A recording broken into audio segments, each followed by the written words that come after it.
Bill Gates. Il me donne $100. Bonjour docteur, je m'appelle Harris. Je viens de Phoenix, Arizona, aux États-Unis. J'ai une question que j'ai posée à beaucoup de gens, sans obtenir de réponse satisfaisante, à beaucoup de gens intelligents. Et il est vraiment important que cette question soit répondue, car je n'ai jamais eu de réponse satisfaisante à cette question. Ma question est comme une pièce avec deux faces. La première face est celle-ci, et voici la question. Je suis quelque part entre athée et agnostique, je ne sais pas trop où. Dieu a créé tout cet univers, et le Coran parle beaucoup de la manière dont il a fallu tant de jours et de montagnes, et que ceci et cela, et que la vie sera un test, et ainsi de suite. Ma question est, bien avant que Dieu ne décide de créer tout cet univers, avant qu'il ne décide de mettre des êtres humains, avant qu'il ne décide d'envoyer le prophète Muhammad ou Adam et Ève, bien avant même qu'il ne prévoie de faire quoi que ce soit de tout cela, il connaissait le résultat final. Il sait qu'à la fin, il sera déçu par certaines personnes et qu'il les jettera dans le feu de l'enfer. Il sait qu'elles brûleront, il sait qu'elles seront torturées, et c'est là qu'elles se repentiront pour ce qu'elles ont fait. Bien avant qu'il ne crée l'univers entier, il sait que le résultat sera mauvais. Cela peut être bon pour certaines personnes qui sont au paradis, mais il sait qu'il peut épargner ces gens d'être en enfer. Bien avant même qu'il ne décide de poursuivre la création, il décide quand même d'y aller avec toute sa logique divine. Pourquoi voudrait-il faire cela? La question, si je peux la formuler de cette manière, comment Dieu peut-il être aussi sadique qu'il irait de l'avant avec un plan dont il sait qu'il se terminera de cette manière? C'est la première phase de la pièce. La seconde phase de la pièce est, pour une raison quelconque, si je crois que d'accord, Dieu est tout-puissant et qu'il comprend, tout est formidable, Dieu est grand. Pourquoi Dieu insiste-t-il dans le Coran en disant « Regardez les montagnes, regardez les protons, les électrons, ceci et cela. Tout est tellement synchronisé. Combien je suis incroyable. » Pourquoi nous force-t-il à trouver sa création incroyable alors que c'est un jeu d'enfant pour Dieu? Je veux dire, il n'avait qu'à dire « Kun » et c'était fait. Alors pourquoi est-ce un grand sujet si Dieu a créé tout cet univers qui est si étonnant? Car pour Dieu, ce n'est rien. Donc je ne devrais pas vraiment être émerveillé par sa création. Il peut faire bien plus que cela. Donc je ne comprends pas pourquoi il veut que nous respections ce qu'il a fait ou trouvions incroyable ce qu'il a fait. Le frère a posé une très bonne question et une question très intellectuelle. C'est une très bonne question. Et il a vu certaines de mes vidéos sur YouTube, même sur l'athéisme. Et cette question qui le trouble, il n'a pas obtenu la réponse. Le frère a posé la question que le Dieu Tout-Puissant sait tout. Avant qu'il ne crée le ciel et la terre, avant qu'il ne crée l'être humain, même si une personne va en enfer, il aurait pu éviter cela. Je veux dire, il pourrait éviter d'être déçu. Bien sûr. Je vais répondre. Le frère a dit que même si une personne va en enfer, c'est comme si Dieu serait déçu. Maintenant, pour répondre à votre question, j'ai créé une école. J'ai créé une école. Et vous avez peut-être entendu parler de l'Islamic International School. Si un enseignant fait passer un examen, si elle est juste, pendant qu'elle donne l'examen, elle écrit dans le papier de mathématiques 2 plus 2 est égal à combien? L'élève en face d'elle écrit 5. Elle peut très bien dire à l'élève « change 5 en 4 ». Serait-il juste pour l'enseignant, pendant le test et l'examen, de corriger l'élève qui écrit une mauvaise réponse? Oui, mais si elle a une option où l'élève n'a pas besoin de faire tout cela et pourrait quand même... Je pose une simple question. Je pose une simple question. L'enseignant a donné le sujet d'examen. Dans cette situation, vous avez raison. Dans cette situation particulière, c'est bien. Dans cette situation particulière, l'enseignant peut dire « Cher élève, change 5 en 4 ». Que penseront les autres élèves? Injuste. Mais Dieu peut être juste en même temps. Il peut créer une situation complètement différente. Il n'est pas lié par une situation. Le frère dit que Dieu Tout-Puissant peut créer quelque chose qui est parfait et qui ne fera pas d'erreur, correct? Bon, Dieu a déjà fait cela. Il a créé les anges. Dieu a créé les anges. Les anges ne vont jamais à l'encontre d'un commandement de Dieu, mais l'être humain est une meilleure création que l'ange. Les anges n'ont pas de libre arbitre propre. Si vous avez écouté mes enregistrements, sinon, je vais vous le dire maintenant. Les anges sont une création du Dieu Tout-Puissant, mais pas la meilleure création. Dieu Tout-Puissant a créé les êtres humains. Les êtres humains ont un libre arbitre pour aller contre Dieu ou suivre Dieu. Si vous avez choisi d'être un être humain, si vous désobéissez à ses commandements, vous allez en enfer. Si vous obéissez à ses commandements, Vous êtes supérieur à l'ange, parce que l'ange n'a pas de libre arbitre propre. Puis il suit Dieu, ce n'est rien de grandiose. Les êtres humains sont la meilleure création de Dieu Tout-Puissant. Dieu Tout-Puissant a donné un libre arbitre. C'est une autre question que Dieu Tout-Puissant sait, parce qu'il a la connaissance du futur. Il est plus supérieur. Donc il a créé une telle création qui a un libre arbitre. La faute est de l'être humain, pas de Dieu. Mais Dieu nous a créés avec ce défaut. Et il sait qu'il peut l'éviter. Pas un défaut. Ce n'est pas un défaut, mon frère. C'est le libre arbitre. Pourquoi nous a-t-il donné un libre arbitre alors qu'il sait qu'il va finalement envoyer beaucoup de gens en enfer? Pourquoi fait-il quelque chose? C'est une création différente. Voudriez-vous créer quelque chose qui puisse penser par lui-même, ou voudriez-vous... Mais pourquoi quelqu'un de si compatissant? Frère, c'est ce que je vous dis. Ce que vous voulez, Dieu a déjà créé un ange. Je vous demande, lequel est meilleur? Un ange suivant Dieu Tout-Puissant ou un être humain suivant Dieu Tout-Puissant? Lequel est meilleur? Pour moi, absolument. Si j'avais une deuxième chance, je voudrais être un ange. Pourquoi risquerais-je d'aller en enfer? C'est pourquoi Dieu Tout-Puissant dit dans la sourate Araf, chapitre numéro 7, verset numéro 172. Dieu Tout-Puissant a fait sortir tous les êtres humains des reins d'Adam et leur a demandé: y a-t-il un seul Dieu? Tous ont accepté. Dieu Tout-Puissant dit dans la sourate Achar, chapitre 59, verset numéro 21. Si Dieu Tout-Puissant révélait le Coran sur la montagne se briserait en morceaux. Dieu Tout-Puissant dit dans la sourate Ahzab, chapitre 33, verset numéro 72. Ce sont les êtres humains parce qu'ils sont des ignorants, des fous qui ont choisi de vouloir le libre arbitre. Maintenant, vous devez revenir sur le bon chemin. Une fois que vous avez dit que vous vouliez passer le test, une fois que vous lisez le sujet de l'examen... Personne ne m'a demandé. Ils ont demandé à Adam et Ève. Non, mon frère. Le Coran dit que chaque être humain a été interrogé, puis cette mémoire est effacée. Cette mémoire est effacée. Si la mémoire est consciente du test, Dieu Tout-Puissant dit dans le Coran, « Voulez-vous être un être humain? Voulez-vous le libre arbitre? Si vous devenez un être humain, vous pouvez devenir supérieur à un ange ou devenir inférieur. » Alors, Dieu Tout-Puissant a demandé aux êtres humains et le Coran dit, « Nous, les êtres humains, nous étions des ignorants. Nous étions des fous qui avons opté pour le test. Maintenant, une fois que vous passez le test, si vous suivez le commandement après le libre arbitre, vous serez supérieur à un ange. Si vous désobéissez à Allah, vous devenez inférieur à un ange. Nous voulions réussir avec distinction, vous et moi. Vous et moi. Vous dites que je ne me souviens pas. Bien sûr, vous ne vous en souviendrez pas. Et même moi, je ne m'en souviens pas. Mais je crois au Coran. Le jour du jugement, Dieu Tout-Puissant dit, « Pas un seul être humain ne contestera la justice d'Allah. Cela sera connu le jour du jugement. La seule chose sera de dire, « S'il vous plaît, donnez-nous une autre chance. » Dieu Tout-Puissant dira qu'il est trop tard. Parce que s'il veut vous donner une nouvelle chance, même moi je devrais revenir dans le monde encore. Encore tout le monde. Donc ceux qui ont échoué, il ne peut pas obtenir seulement les échecs. Donc le Coran dit que personne ne contestera la justice d'Allah. Ils demanderont à Allah de leur donner une nouvelle chance. Dieu Tout-Puissant dira qu'il est trop tard. Dieu Tout-Puissant nous donne des chances dans ce monde même. Vous faites une erreur, Allah vous donne une chance de vous repentir. Vous vous repentez. Allah vous pardonne. Encore vous faites une erreur. Une fois que vous êtes mort, c'est seulement une fois. Alors, en ce qui concerne la première question, pourquoi Dieu a-t-il créé? Parce que nous sommes une meilleure création. Toute personne logique, y compris vous, doit être d'accord pour dire qu'une personne qui a le libre arbitre est une meilleure création qu'une personne qui n'a pas de libre arbitre. Et ta réponse que tu te souviens pas d'avoir choisi le libre arbitre, c'est correct. Quand vous mourrez, quand vous serez ressuscité, ce moment-là, vous et moi, nous nous rencontrerons.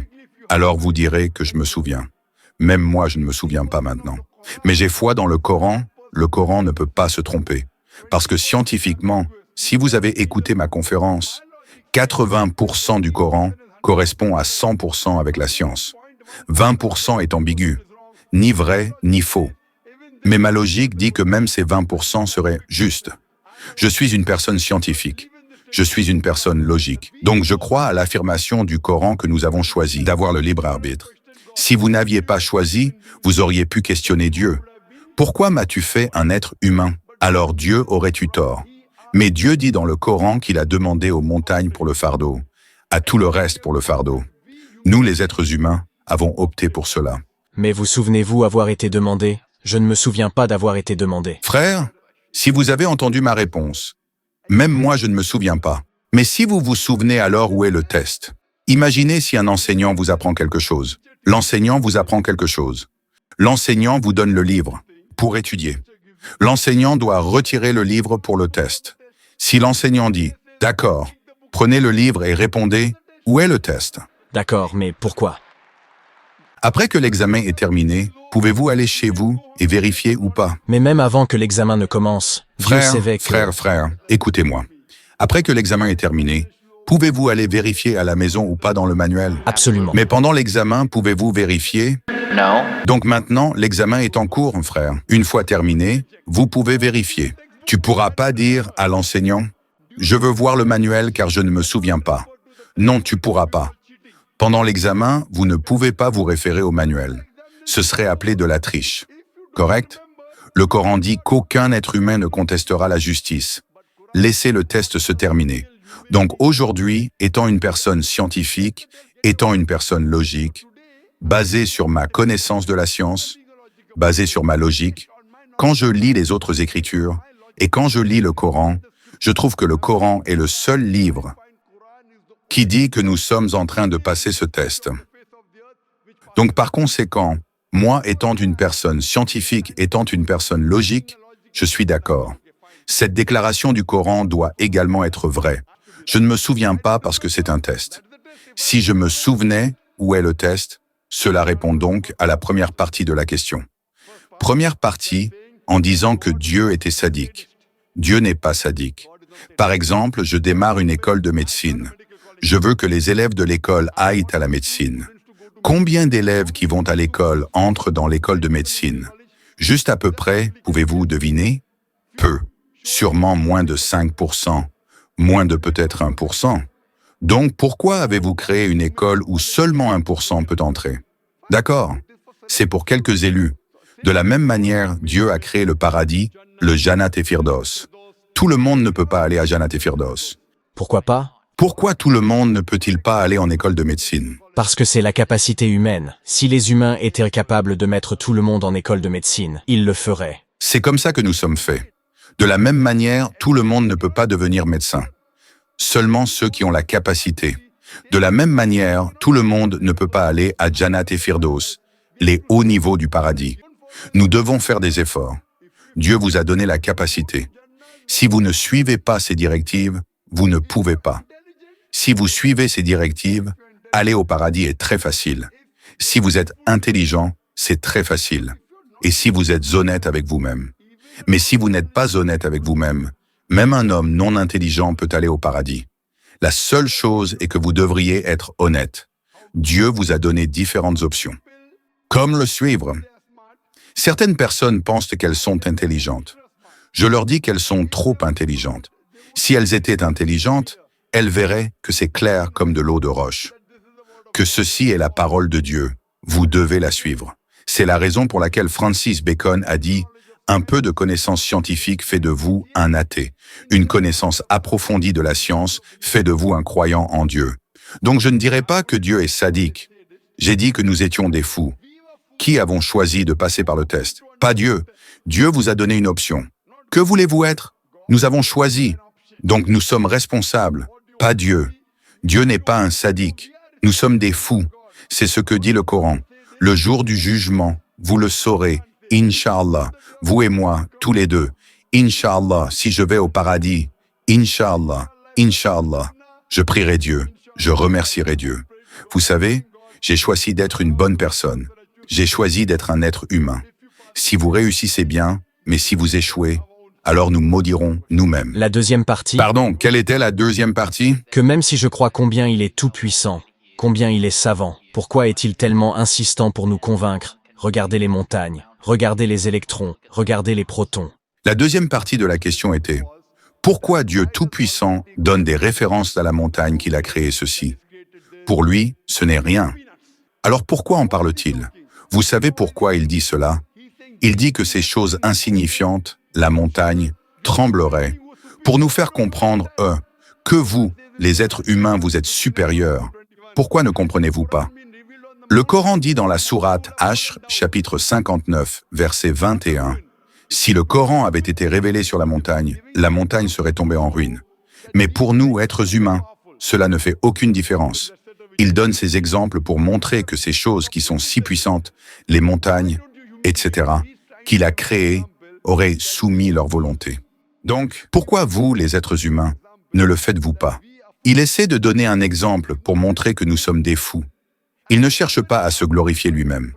Et chaque fois qu'il nous demande de le louer, ou quand il dit de dire Allah Akbar, Dieu est le plus grand, pensez-vous que cela changera Allah? Non. Que vous disiez 1000 fois Allah Akbar, ou 1 million de fois, il ne peut pas devenir plus grand, il est déjà le plus grand. La raison pour laquelle nous disons ces choses, c'est parce que c'est notre mentalité humaine, notre nature humaine, que nous suivons les gens qui sont célèbres, nous suivons les gens que nous louons. Par exemple, votre mère a une crise cardiaque. Il y a une personne inconnue dans la rue qui vous donne le traitement. Et vous avez entendu dire que le meilleur cardiologue du monde est le docteur X. Maintenant, suivrez-vous les conseils du docteur X ou de la personne dans la rue que vous ne connaissez pas? Docteur X. Pourquoi? Parce que le docteur X est célèbre. Les gens le connaissent. Il est le meilleur du monde. La raison pour laquelle, dans notre prière, dans notre vie, nous disons Allah Akbar, Allah est le plus grand, Allah est le plus sage, Allah est le plus intelligent. Pourquoi? Si nous disons cela, cela ne profite pas à Allah, cela nous profite. Que si nous le louons, alors nous le suivons. Si nous suivons, nous allons au paradis. Pour Allah, cela ne fait aucune différence. C'est pourquoi Allah dit, « Ne croirez-vous donc pas? Ne comprendrez-vous donc pas ?» Cela signifie que le Coran est révélé aux gens pour qu'ils comprennent. Il donne cet exemple non pour se rendre plus grand. Il est déjà le plus grand. Que vous disiez 1 million de fois qu'Allah est le plus grand, cela ne fera aucune différence pour Allah. Il vous le dit. Allah dit dans le Coran, « Allah n'a pas besoin de vous, vous avez besoin de lui. » Donc, quand nous le louons, c'est la psychologie humaine que la personne que vous louez, la personne dont vous parlez en bien, vous avez tendance à suivre ses conseils. En suivant ses conseils, cela vous profitera, cela ne lui profitera pas. Il est déjà le plus grand. Il est déjà le miséricordieux. Ce sont donc des règles et des règlements établis. Il est notre créateur. Il connaît notre état d'esprit. Vous êtes un étudiant de la science, n'est-ce pas? Je suis aussi un étudiant de la science. Dès que je découvre qu'Allah a mentionné ces faits scientifiques que nous avons découverts aujourd'hui, il y a 50 ans, cela augmente ma foi en Allah. Allah dit dans la sourate Fussilat, chapitre 41, verset 53, « Bientôt nous leur montrerons nos signes aux confins des horizons et en eux-mêmes, jusqu'à ce qu'il leur devienne évident que c'est la vérité. » Alors Allah donne ces exemples pour que cela nous profite. Pour lui, cela ne fait aucune différence. Cela nous bénéficie, alors il nous donne une chance de le suivre afin que nous puissions aller au paradis. Je reconnais sa puissance, et je comprends qu'il est incroyable, et tout ce qu'il a fait. Mais suis-je censé être émerveillé par ses réalisations en créant cet univers? Parce que pour moi, pour lui, c'est comme un travail d'une seconde. Non, voyez-vous, le fait est c'est qu'il n'est pas là pour prouver qu'il est meilleur. Mais je ne suis pas émerveillé par sa création, parce que pour lui ce n'est rien. Comparé à nous, c'est incroyable. Pour lui, ce n'est rien. D'accord, bien sûr, ça ne me dérange pas de le suivre, mais dois-je être émerveillé par sa création comme il est dit dans le Coran? Je dirais, si je crois que l'être humain est une meilleure création, alors oui, je suis émerveillé, et ensuite je dis, Alhamdulillah, il m'a fait meilleur que cela. Donc si je suis émerveillé, il a fait les montagnes, il a fait les étoiles, il a fait le soleil. Ah, mais il a aussi fait Zakir Nek, il a fait un être humain. Et nous sommes la meilleure des créations. Il donne ces exemples pour que nous réalisions les bienfaits qu'il nous a accordés, tous les bienfaits qu'il nous a donnés. En parlant des sables, en parlant des protons, en parlant des montagnes, finalement il dit que les êtres humains sont la meilleure des créations. Donc en comparaison, nous devons admettre que notre Créateur a créé ce corps humain, les molécules, l'ADN, cette chose complexe qui ne peut jamais venir par hasard. Donc de cette manière, nous sommes émerveillés par la création de l'être humain, et ensuite nous nous soumettons à lui.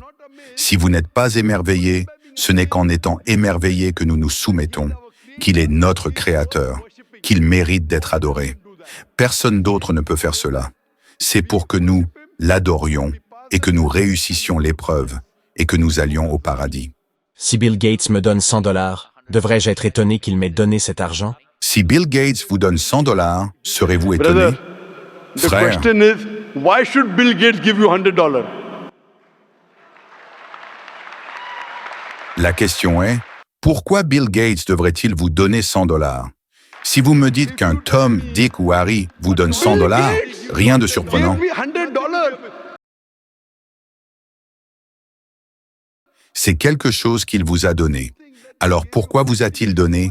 Pourquoi pas quelqu'un d'autre? Pourquoi? La question est, pourquoi vous a-t-il donné est la question. Si un Tom, Dick ou Harry vous donne, si un homme dans la rue vous a donné $100, c'est rien, mais Bill Bill Gates. Gates! Got it. Vous avez compris? Non? Compris, j'ai compris Alors cela. maintenant, vous êtes convaincu? Oui, absolument. C'est la réponse. Alors, Inch'Allah, j'espère que vous vous rapprocherez de l'islam. Donc, je ne devrais pas être étonné du fait qu'il m'ait donné l'argent. Je devrais être étonné de lui qui a donné l'argent. Alhamdulillah, cela valait le temps de prolonger. Alhamdulillah.